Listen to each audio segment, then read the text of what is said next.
and communities. But let me go ahead and introduce Todd Brady and Brent Fournet. Todd and Brent both work on our Platinum engineering team. They're very closely aligned with our R&D teams. And today they're going to talk about a utility that they have developed in-house to help you migrate your proactive net, aka patrol rules, to TrueSight policies. So with that, I'm going to go on mute and turn it over to Todd. Great, thanks. And I apologize, I'm in Australia, so if we have issues with my voice, Seth or Brent will let me know and we'll try to correct for that. So today what we wanted to cover was, as Seth mentioned, we've done a lot of work around how to take what most would consider localized agent configuration, understand that configuration from an actions perspective on the agent side, and, if you will, reverse engineer that information into what would be valid input for policies to be able to achieve the same result. Let me figure out how to go to the next slide. So when we think of this idea of taking what a lot of long-term patrol people would consider PCM rules and how to apply that from a policy perspective, we're going to cover what is that overview, what does that look like, and then cover, how the tool works, or what we've put together as the tool works to achieve that goal of, thousands of pconfig rules, and how do we consolidate and optimize that. We'll talk about the options of what to do with what comes out of the tool, because it isn't, I don't want to mischaracterize it as a tool push button, right? Push this button and it just happens. So it's an assisting tool, so it helps do a lot of the heavy lifting, if you will, but it doesn't bypass the steps of, reviewing policies or tweaking them after the fact to really act the way you want. So we'll talk about the tool, the prerequisites from a configuration perspective, what your idea should be behind when you're selecting rule files from agents to go against a particular run, how to understand what comes out of the tool, and then your options around importing policies to TrueSight. And we'll talk about running the tool in different modes. A little bit after the fact, when you run the tool, what's left over to be done, like applying agent tagging, talk a little bit about recommendations, and then Brent's going to take over and actually run the tool so you can kind of see what that tool does.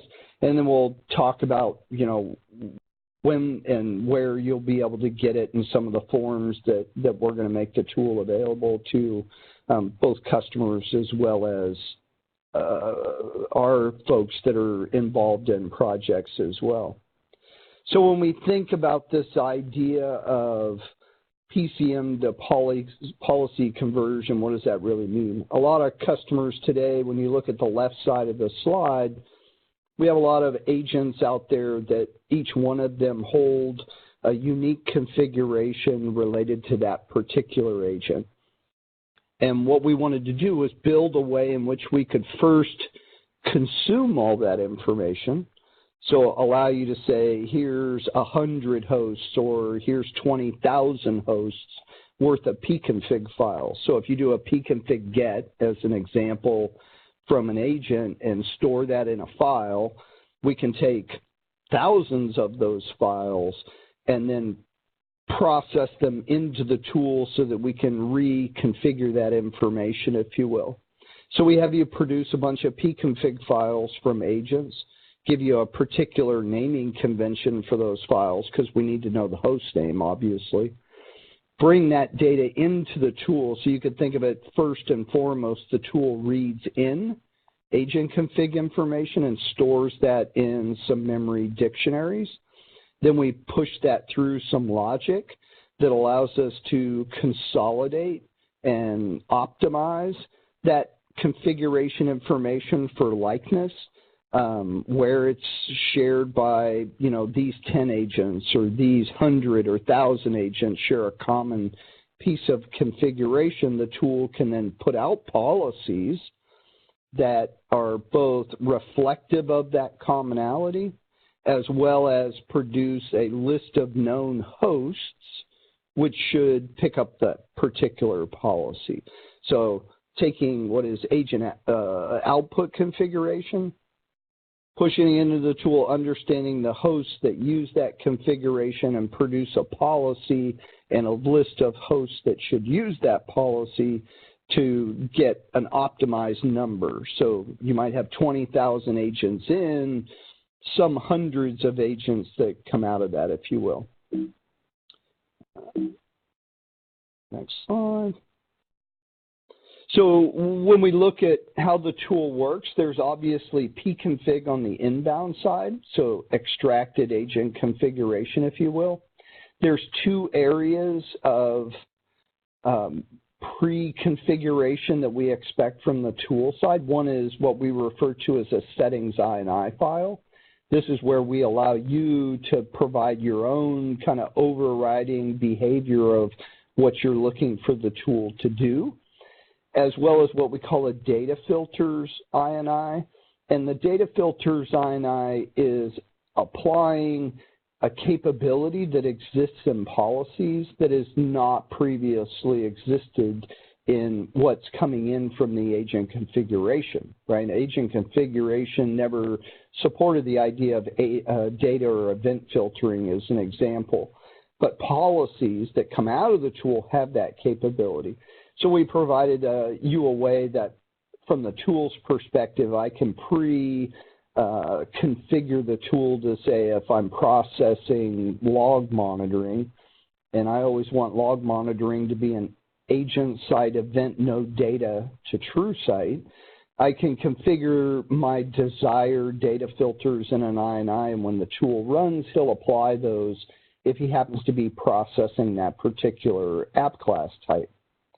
So when we talk about what comes out of the tool, there's a log that we produce so you can track if we read, as an example, mal-configured pconfig data, because an agent's pretty tolerant of, configuration information that's meaningless to the agent or doesn't have enough detail for the agent to act upon it.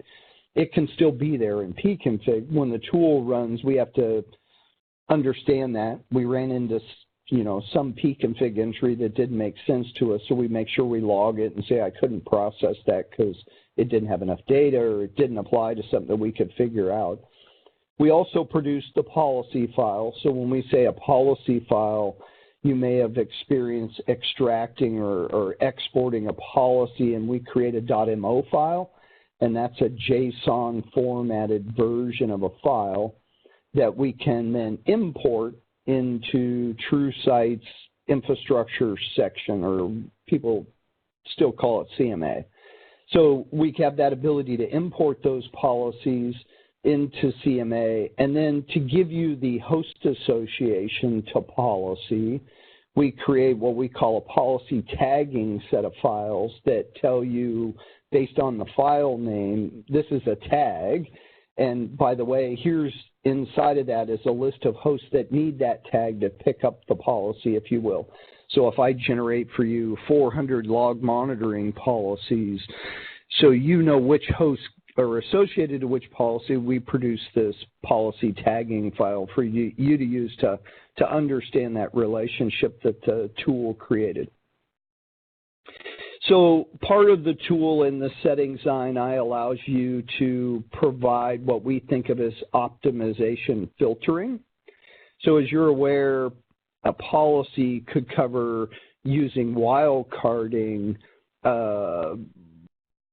Everything doesn't have to be a one-to-one match. If I want every patrol agent log out there that's being monitored and there's things about the path and or the naming convention that are unique to this agent running on this box as an example, and you could apply this to Oracle logs or application logs where instance name becomes part of the path and or the file name. We support the idea of you giving us optimization filters that you want to apply across certain areas of knowledge, and we can account for that optimization. So if I run into a path that a wildcard applies, we'll apply it, consolidate that policy even further. As a general rule, we build host lists based off of like configurations. So as log monitoring, it would be if it's the same path and it's the same log, great. Host ABC is part of the list of hosts that should use the policy side configuration. If you've provided me optimization filters you want me to apply, I might look at every one of those and say, hey, the path works from a wildcard perspective, so add that host to the wildcard version of that as opposed to a policy that might dictate that path and log file name. So we're able to accommodate the idea of wildcarding and further log consolidation as an example, or process monitoring consolidation, but we leave it under your control of how optimized you want to be or how like you want us to be from a host perspective when we produce the tool. So let's talk a little bit about what the tool does and doesn't do. So when we look at the does list, one, we produce importable policy files, and we also produce the tagging reference files that those policies should be assigned to from a tagging perspective to be able to relate those two things to each other.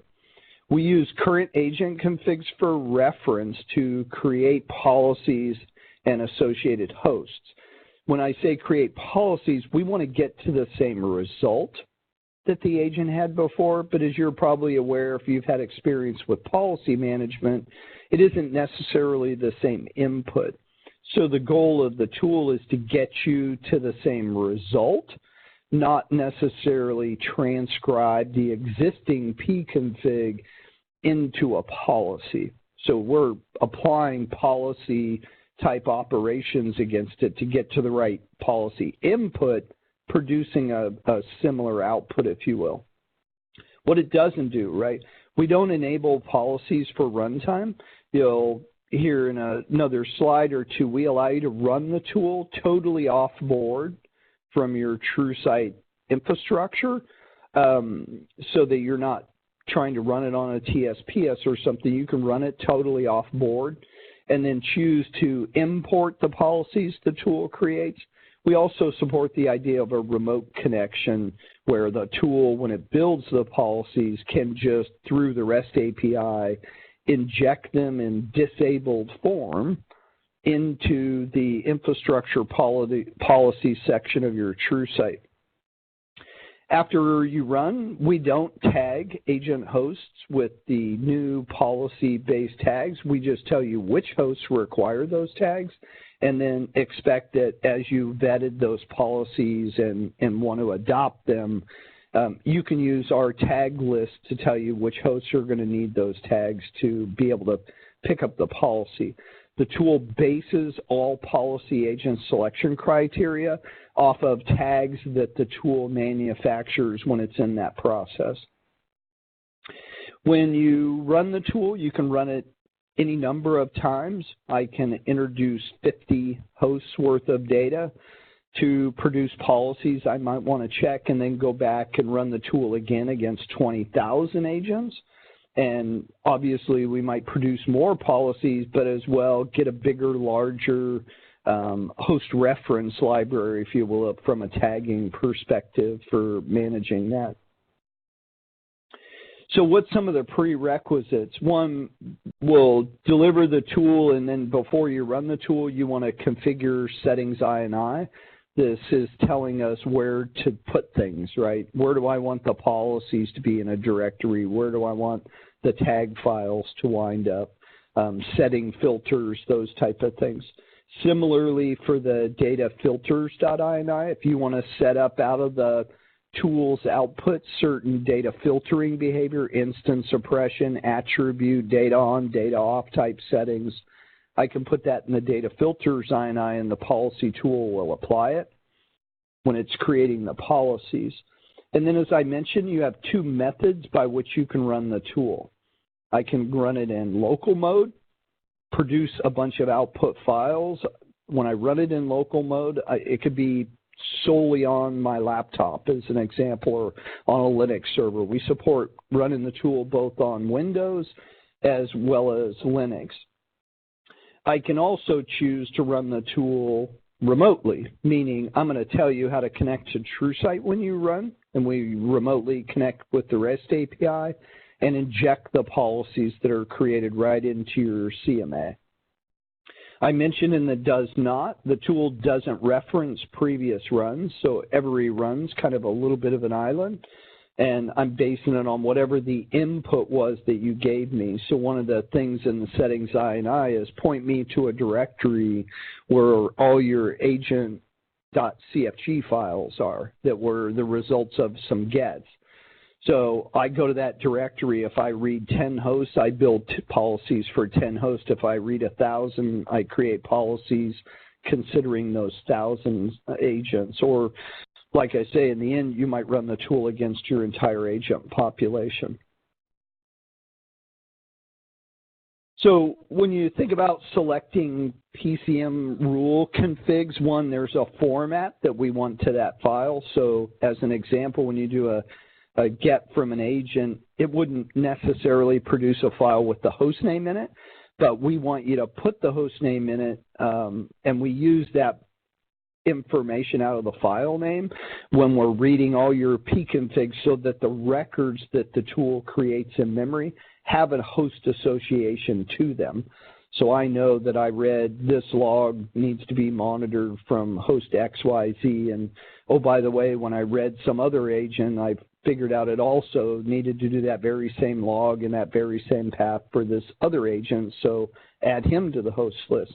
So we take advantage of the fact we have you identify your config files with a host name.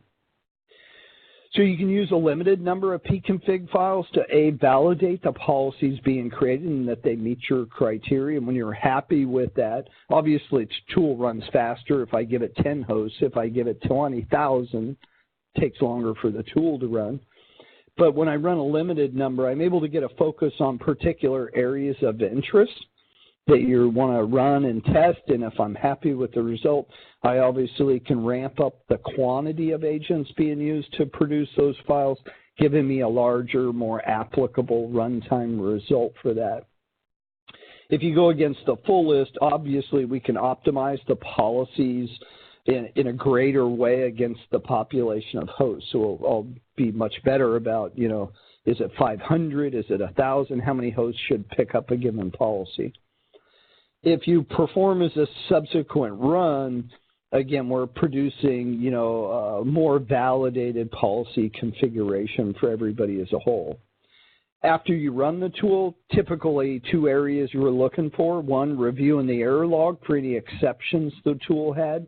We'll point out which hosts were providing me pconfig content that we didn't see as being complete.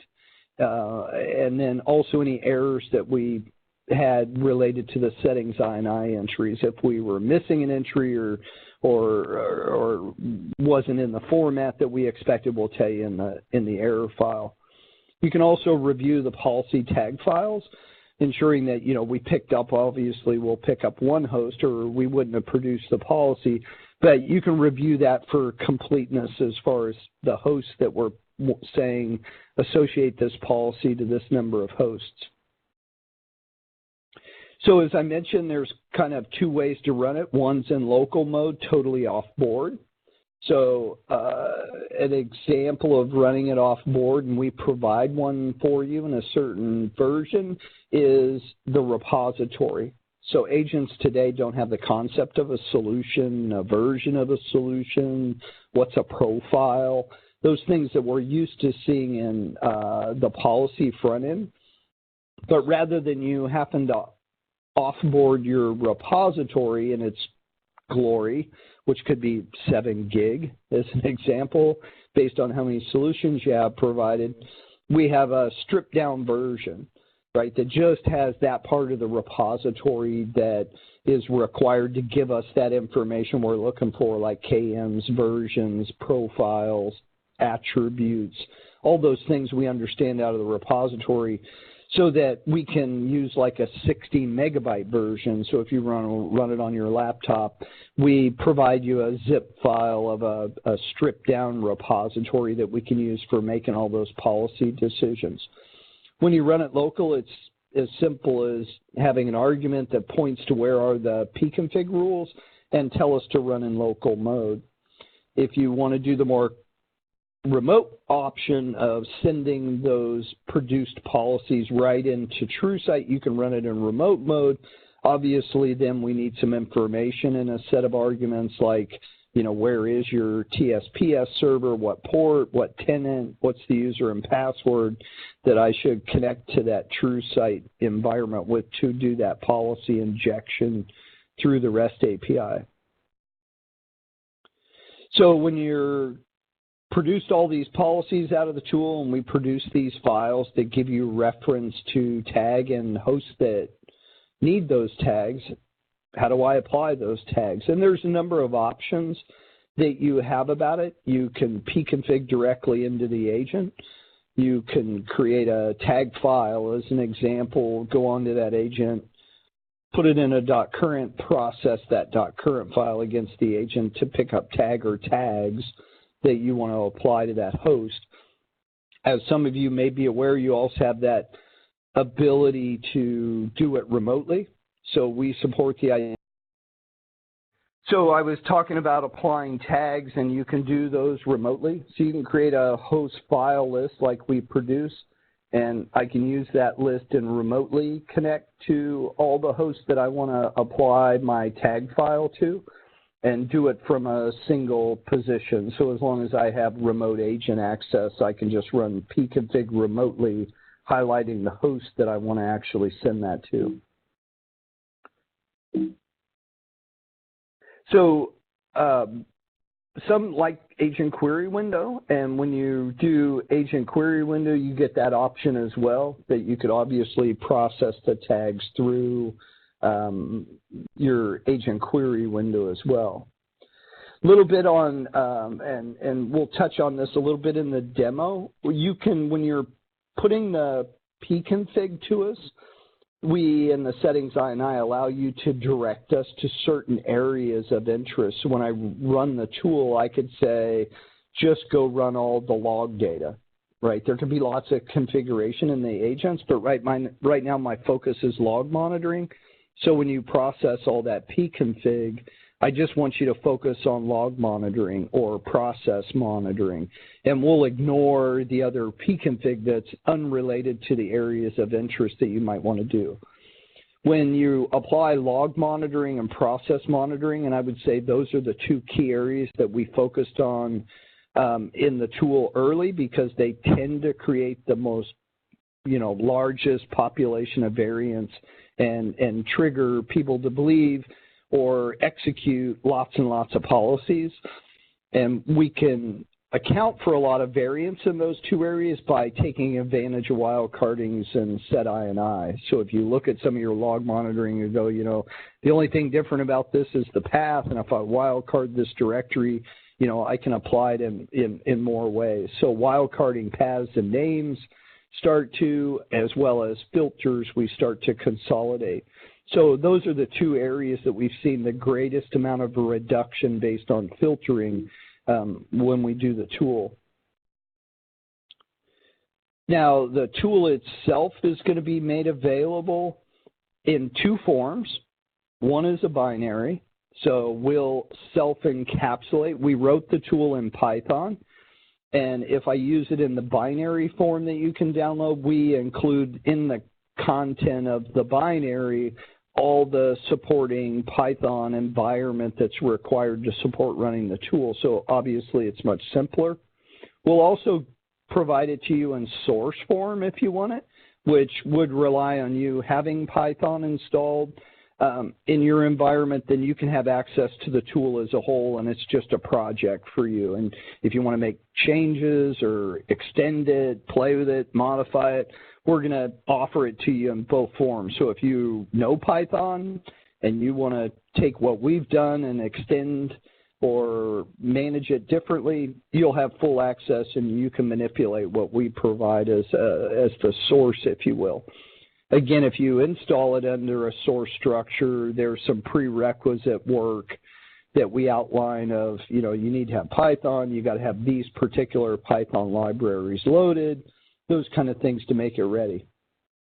So we are going to make it available to our services guys. Obviously, guys in the Platinum Engineering team have some exposure to the tool, and then you as customers. So if you want the tool and you want to be able to run it on your own, we're going to make it available to you, and we'll share it at the end of July. So as I mentioned, when we started building the tool, we kind of focused on those areas that we thought were the most difficult to conquer, like log monitoring, process monitoring, excuse me, and some general areas like threshold management and polling interval management. Those kind of things are covered. So we can translate the AS event spring configurations over to policy threshold management, that type of thing.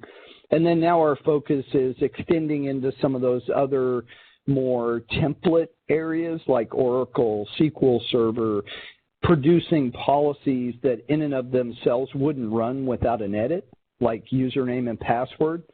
I may not know it. I have no way of knowing it because it's not in the pconfig. It's in a secure key store at the agent. So there are areas of configuration where we can produce the policy.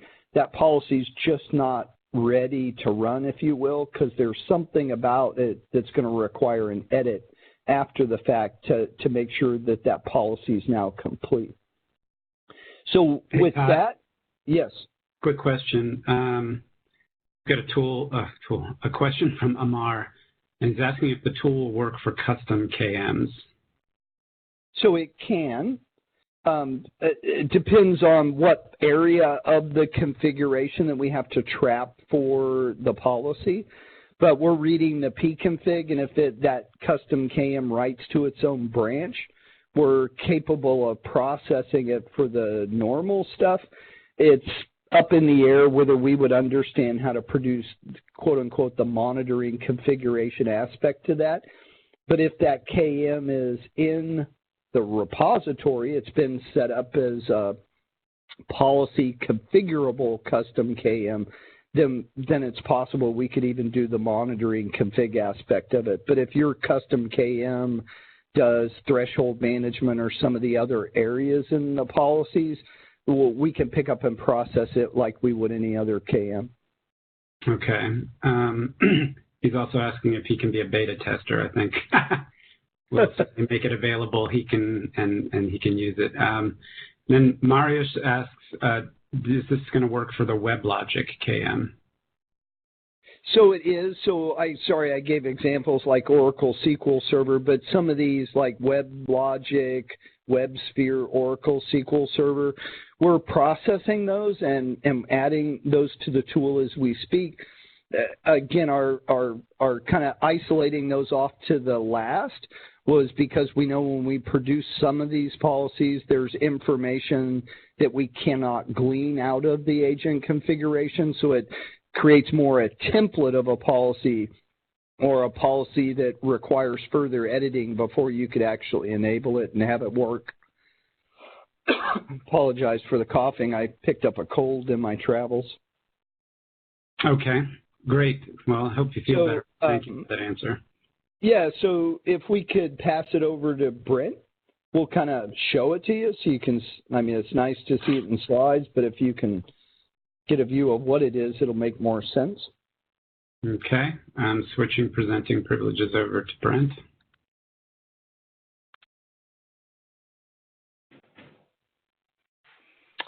Hi, I'm Brent, and I'm going to give you a quick demo of the tool.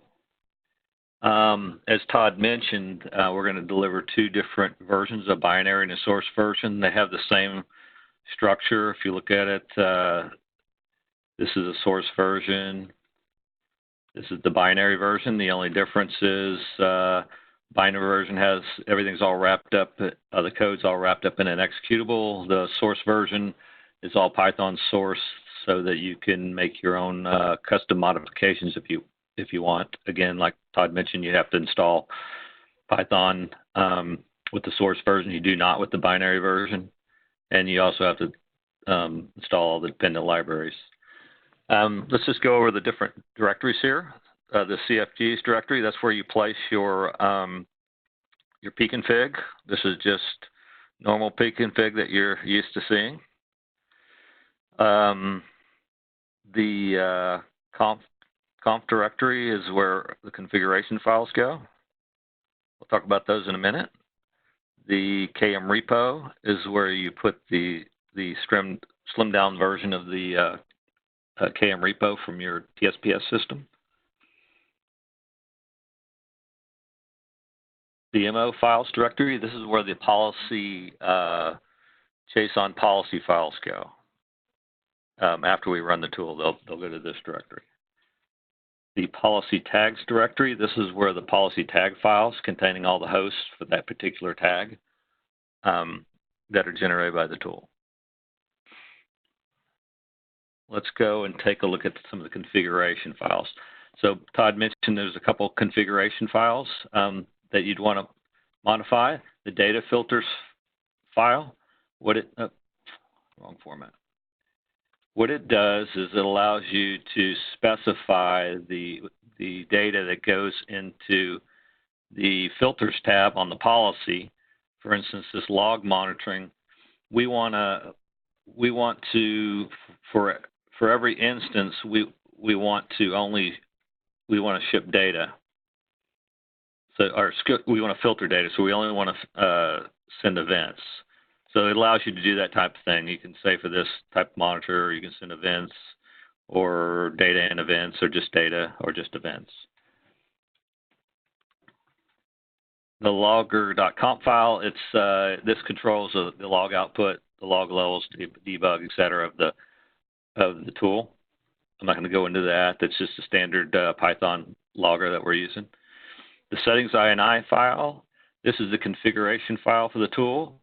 Out of the box, if you place all the files in the directory under the tool, you don't really have to configure anything. But if you wanted to move them in different locations, which you may want to do,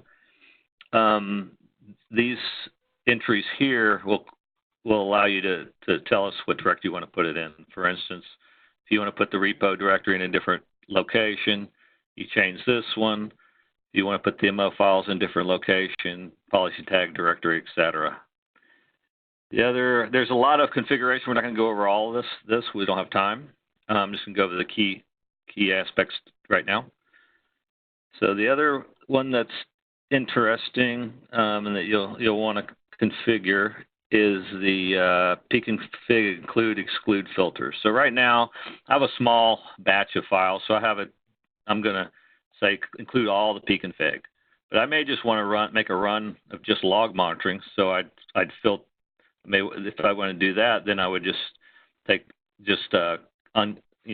comment out this and uncomment the second one, and it would just process all the log pconfig and just produce log policies. Another key property is going to be down here. We're going to talk about this in detail in a minute.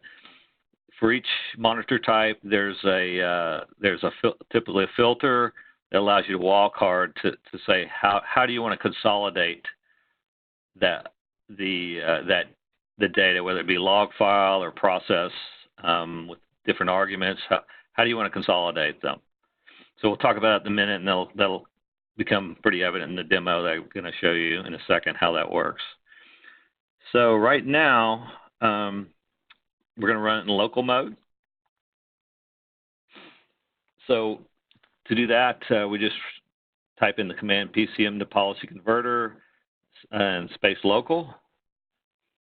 And read the INI file, get all the data, read the data filters file, and it's going to produce our MO files and our policy tags.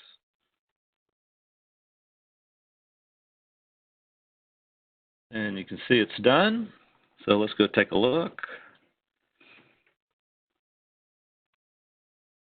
And we go to the MO files directory, and you see we got a bunch of policy tags. We got some script, we have some process, and we have a bunch of a bunch of log monitoring files.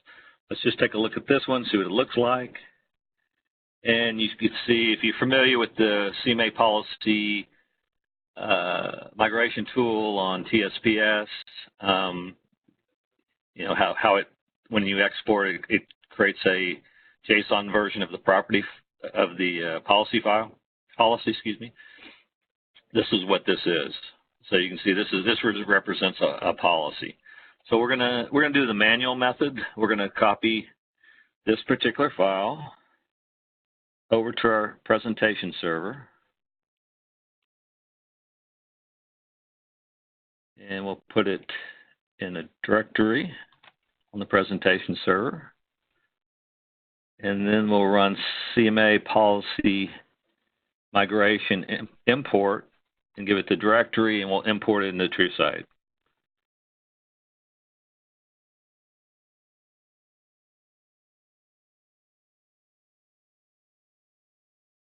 Okay, so you can see it successfully imported. Let's go take a look.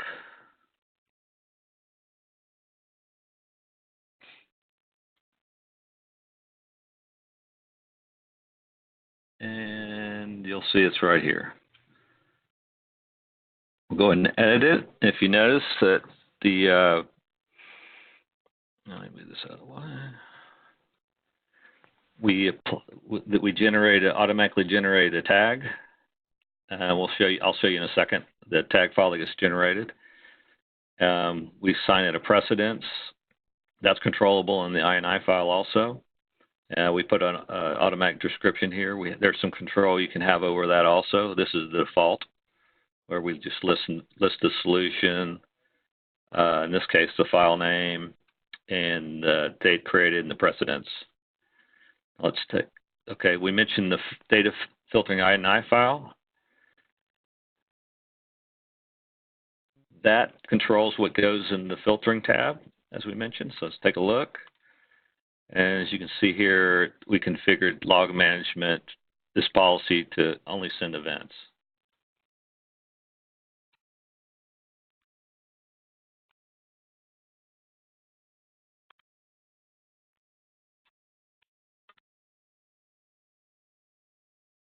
Okay, let's go to the monitoring tab. Let's take a look at the monitoring policy, monitoring configuration, and you can see we have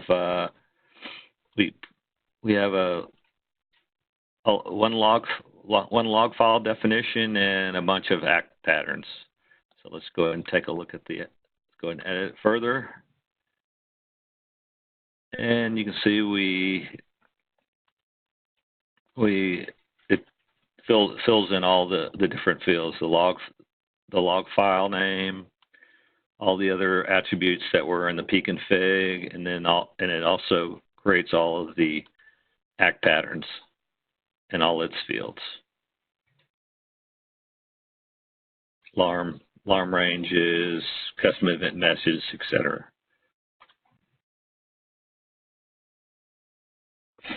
We've run this against about 20,000 agents with the log monitoring. It took about 10 minutes, and to generate all the policies for log monitoring, as an example. Let's see, next.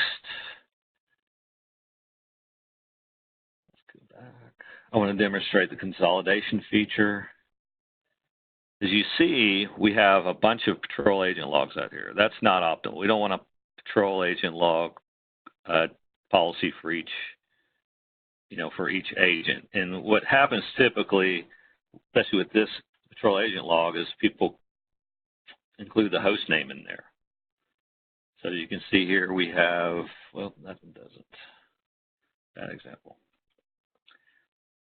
You can see, if we look at the act name, it contains the host name. So each one of these is going to be unique, and we know that they're really not unique. We're going to look for the same patterns in all of the patrol agent error log files. So we want to consolidate those into one policy. So to do that, let's go back to the settings file,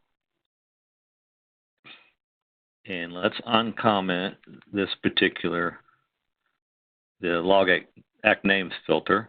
And you can see here we wildcard the platforms since all Unix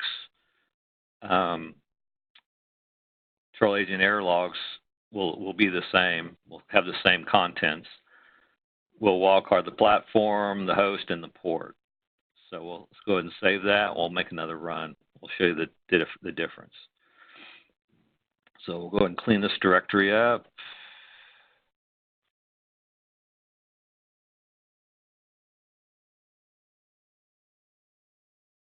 And we'll clean the tags directory up.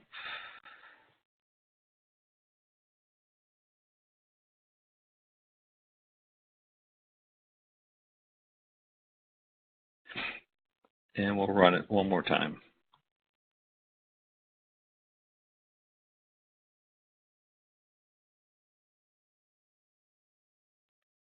And you can see it significantly reduced the number of patrol agent log files. Now we only have 2. And you can see if we look at the path,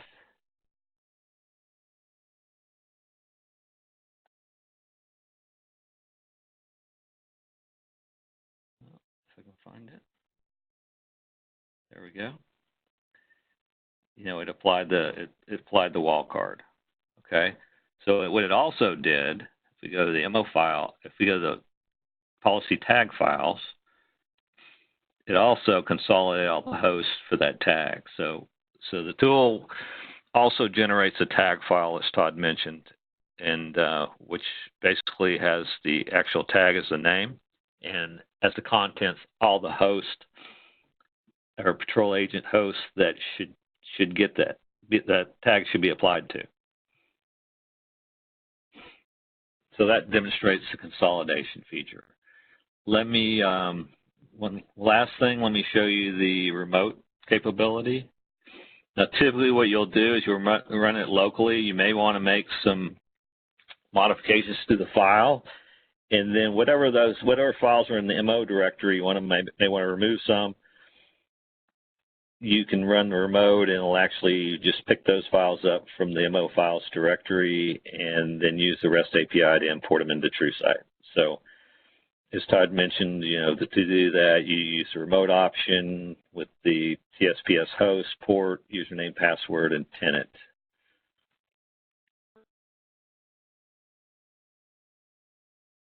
So I'm going to execute that right now.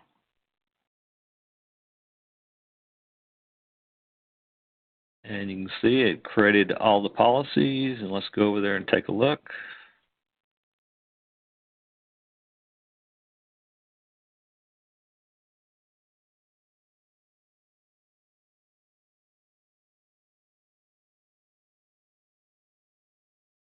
Wait a minute. Yeah, it looked like you had a 401 error. Yeah, you had a 401 error. Oh, sorry.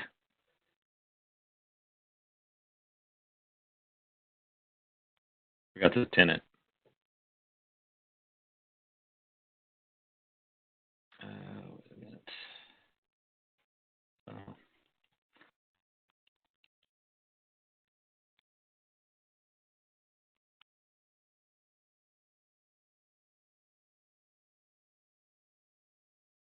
Sorry about that. Wrong history command.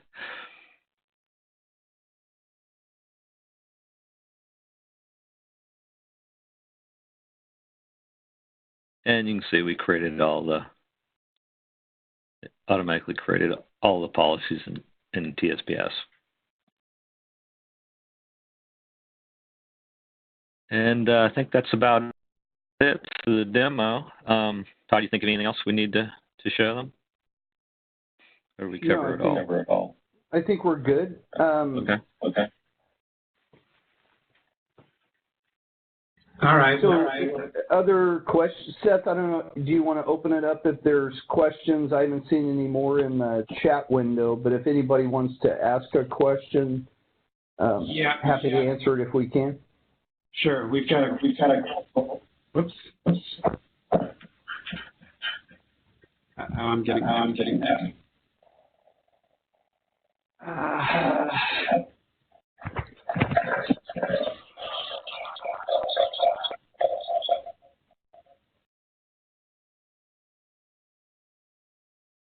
Let me try to get rid of that echo. Okay. So we have a question here from Javier. He said, we have a customer running old BPPM 9.6 and using a mix of PCM rules and CMA 9.6 policies, in parentheses, /config data variables to configure their agents. Will the tool work in this scenario? So the short answer is yes, and we have a settings INI flag for ignoring or not ignoring policy configuration. The tool is primarily designed to ignore policy. So if I had a mixed bag, the tool accommodates ignoring the policy aspects to it. So I could export, modify my policy out of BPPM and then import that into TrueSight for the policy side of it, and then the tool can process all the localized side of it. So if you have kind of a mixed bag, you can obviously deal with the policy movement for that's policy controlled. We, in the tool, would then process all the local aspect of that agent configuration into a set of policies. Okay, thank you. Stefano asks about the KM version.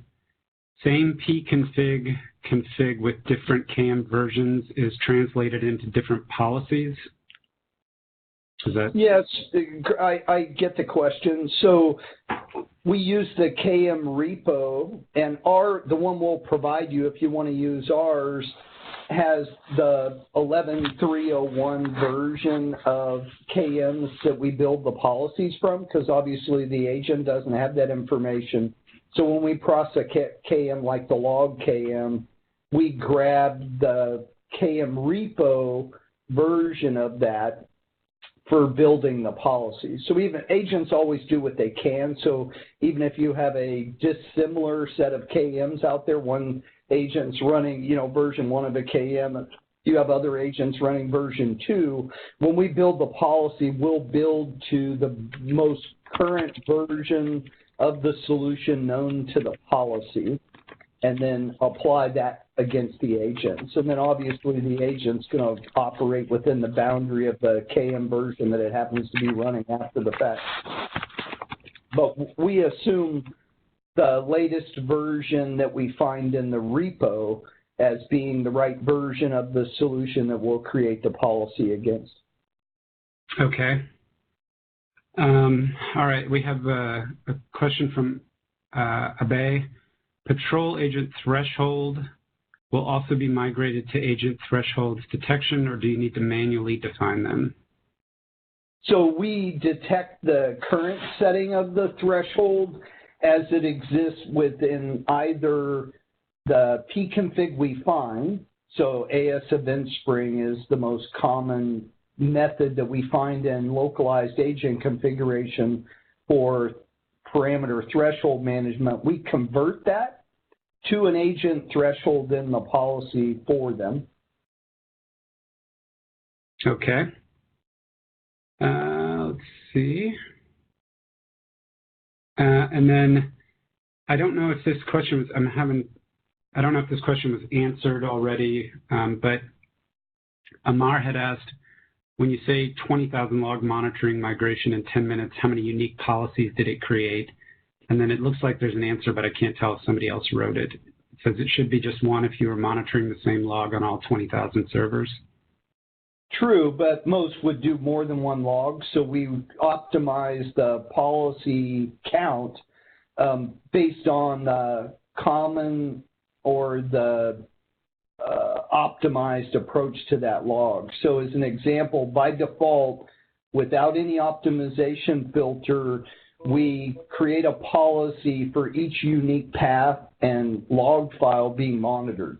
So if 5,000 out of 20,000 monitored, the syslog in the var temp directory, we would consolidate all those hosts to use that one policy because they share a common path and a common file name.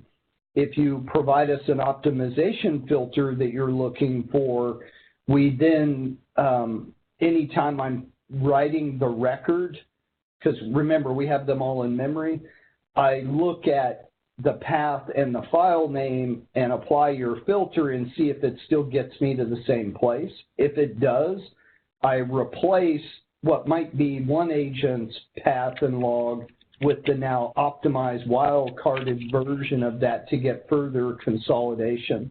So the number of policies created is really content driven. Do I create one? Do I create 500? Are all based on how we read the content and how consistent that content is across the population of hosts that this tool run is going against. Does that make sense? Yep. Okay. Okay, yes, and Amar says yes also. Another question from James. The AS_event spring message rewords, are they converted to policy as well? Today, they aren't converted to policies only because the AS event spring rewording really falls into what we would think of as a base eventing policy. Today, we allow you more holistically to how you want to approach AS rewording of messages. And so the agent, because the agent in TrueSight generates a BIM event, we allow you in pconfig to set up how you want things like any slot, but message is a prime example here, how I want both from a templating perspective, generically or by KM, how I want message wording to look like. And we were able to produce that in a separate effort, but in a more generic used base eventing policy to apply to agents. Most people create a particular message rewording policy and apply it to all agents. Okay. So our approach is a little different. Sorry. That's okay. James. Have to follow up with them on that particular subject to make it more clear. James, when we post the recording and the presentation out on communities, you can engage there and just ask that question if that answer didn't help you or didn't get all the touch points. So we have another question. This is like Greek to me, so hopefully you guys understand. That's okay. Okay, so if the agent tag specifies a host name, will this create a policy based on KM specific? For example, agent hosted with MS SQL and log. Will this create one policy containing all the conditions? Great question. So generally, the question, I'll paraphrase it back, is if today I was manually creating a policy, I might be aware that I want to do SQL Server monitoring and I want to monitor a log. And I would normally put both of those monitoring configs in a policy. And the question is, will the tool recognize that behavior and do further policy consolidation instead of creating you a log policy and a SQL Server monitoring policy? The tool is not currently capable to look for or try to further consolidate those policies. So the expectation, and that's kind of why we say it's not a push button, it's really there to assist in a lot of the heavy lifting, but you might look at the policies that the tool produces and where you know there's commonality, you can then manually consolidate those policies to one and apply it to the right set of hosts. But as a general rule, the tool is very KM focused when it produces a set of policies. So I produce log policies, I produce SQL monitoring policies. I don't try to understand what might be the correlated relationship and produce a policy that encapsulated both.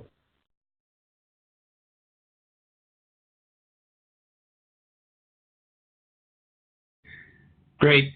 I hope that was from Roshni, and I hope he understood the answer because I'm just a dumb executive. Okay. Let me just check. I think we've gotten all of our questions answered. And since we ran about 30 minutes long, why don't I go ahead and just suggest that we close it out. We are always available via communities. And of course, you guys can contact me directly via my contact email that was in the invite or on communities. And I'll make sure to get the right folks involved to answer any questions. If you have a more detailed issue in your environment, you want to consider opening a support case. But we're really excited about this utility, and I want to thank Todd and Brent for spearheading it, as well as all the other contributors on the Platinum Engineering and R&D team. I think this will really take a lot of friction out of the process of helping folks get from older versions of the product onto the new TrueSight platform and unlocking all the existing value that we have in the newer version of our product. So Amar, I'll tell you what, I will grab that last question of yours and we'll take care of it in email after the session, because I'm going to go ahead and end it here, but don't worry, we'll get to you. Todd, Brent, thank you so much for your time. Everybody, thank you for attending and for your engagement. And again, it'll be about 24 hours or so for me to have the recording and the presentation up on WebEx. Sorry, communities. All right, and with that, I'm going to go ahead and end the session. So thanks so much for everybody. Great, thanks guys. Thanks for attending.